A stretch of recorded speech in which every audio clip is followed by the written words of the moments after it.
बड़ी खबर करनाल से, जहां शिकायत करता ही आरोपी निकला है। दरअसल उसने खुद ही अपनी गाड़ी पर गोलियां चलवाई थी। हथियार का लाइसेंस बनवाने की चाह में उसने इस अपराध को अंजाम दिया था। बता दें कि आरोपी युवक ने खुद पर हमले की साजिश रची थी। इमिग्रेशन सेंटर के बाहर खड़ी हुई गाड़ी पर गोलियां बरसाई गई थी। वहीं अब इस मामले में एसटीएफ ने बड़ा खुलासा किया है। बताया गया कि इमिग्रेशन सेंटर का संचालक ही इस पूरी घटना का मास्टरमाइंड है। पुलिस ने एक पिस्तौल भी इस मामले में बरामद कर ली है और फायर करने वाले 3 बदमाश भी गिरफ्तार कर लिए गए हैं। देखिए 23 तारीख की वारदात है। जो ओल्ड बस स्टैंड है उसके पीछे ओपेरा आईलेट सेंटर है, उसके ऊपर उसके जो मालिक है उसकी गाड़ी के ऊपर संडे वाले दिन 2 युवकों द्वारा 5 से 6 राउंड फायरिंग की गई थी और उसके बाद एक विदेशी नंबर से उस आईलेट सेंटर के मालिक को 1 करोड़ की रंगदारी की डिमांड की गई थी, जिस संबंध में थाना सिविल लाइन में FIR दर्ज की गई थी। और क्योंकि मामला ये फिरौती से जुड़ा हुआ था तो इसकी तफ्तीश एसटीएफ करनाल द्वारा भी की गई। जो इसकी तफ्तीश के दौरान हमने कल 3 युवकों को गिरफ्तार किया है और जब उसमें गिरफ्तार से उनसे गहनता से पूछताछ की गई तो उन्होंने ये बताया कि जो इस सारी ही जो वारदात का साजिश करता है वो खुद उस ओनर है उस दुकान का। मामला ये है कि 23/6/2024 को करनाल के अंदर हमें फायरिंग की सूचना मिली थी कि एक शोरूम के जो ऑफिस है कंप्लेनेंट का, इमिग्रेशन ऑफिस है, उसके बाहर एक वर्ना कार खड़ी थी और वर्ना कार के ऊपर 5-6 राउंड फायर हुए हैं, जिस संबंध में हमारे सिविल लाइन थाने में FIR दर्ज की गई थी और जिसकी इन्वेस्टिगेशन की जिम्मेवारी STF हरियाणा ने STF करनाल यूनिट को दी थी।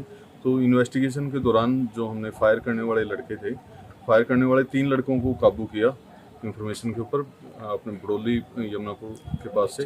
तो उन लड़कों के पास से हमें वारदात में जो प्रयोग हथियार था वो हथियार बरामद किया, वारदात में प्रयोग गाड़ी को बरामद किया और उनकी जो पूछताछ थी उनसे सामने आया कि जो इस अभियोग का कंप्लेनेंट है अमनदीप सिंह, उसी ने ये जो वारदात थी साजिश रची थी।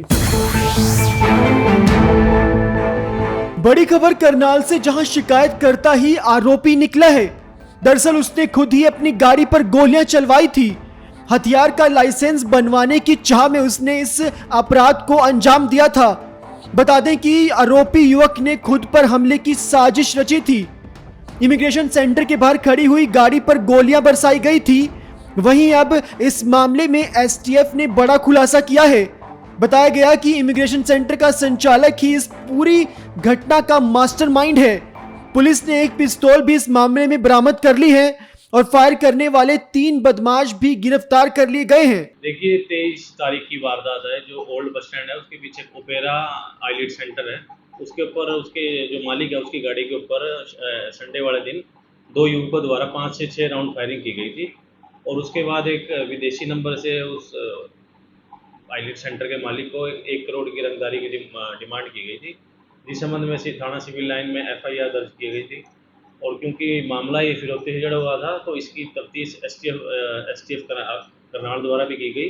जो इसकी तफ्तीश के दौरान हमने कल 3 युवकों को गिरफ्तार किया है और जब उसमें गिरफ्तार से उनसे गहनता से पूछताछ की गई तो उन्होंने ये बताया कि जो इस सारी ही जो वारदात का साजिश करता है वो खुद उस ओनर है उस दुकान का। मामला ये है कि 23/6/2024 को करनाल के अंदर हमें फायरिंग की सूचना मिली थी कि एक शोरूम के जो ऑफिस है कंप्लेनेंट का, इमिग्रेशन ऑफिस है, उसके बाहर एक वर्ना कार खड़ी थी और वर्ना कार के ऊपर 5-6 राउंड फायर हुए हैं, जिस संबंध में हमारे सिविल लाइन थाने में FIR दर्ज की गई थी और जिसकी इन्वेस्टिगेशन की जिम्मेवारी STF हरियाणा ने STF करनाल यूनिट को दी थी। तो इन्वेस्टिगेशन के दौरान जो हमने फायर करने वाले लड़के थे, फायर करने वाले 3 लड़कों को काबू किया इंफॉर्मेशन के ऊपर अपने बड़ौली यमुनापुर के पास से। तो उन लड़कों के पास से हमें वारदात में जो प्रयोग हथियार था वो हथियार बरामद किया, वारदात में प्रयोग गाड़ी को बरामद किया और उनकी जो पूछताछ थी उनसे सामने आया कि जो इस अभियोग का कंप्लेनेंट है अमनदीप सिंह, उसी ने ये जो वारदात थी साजिश रची थी।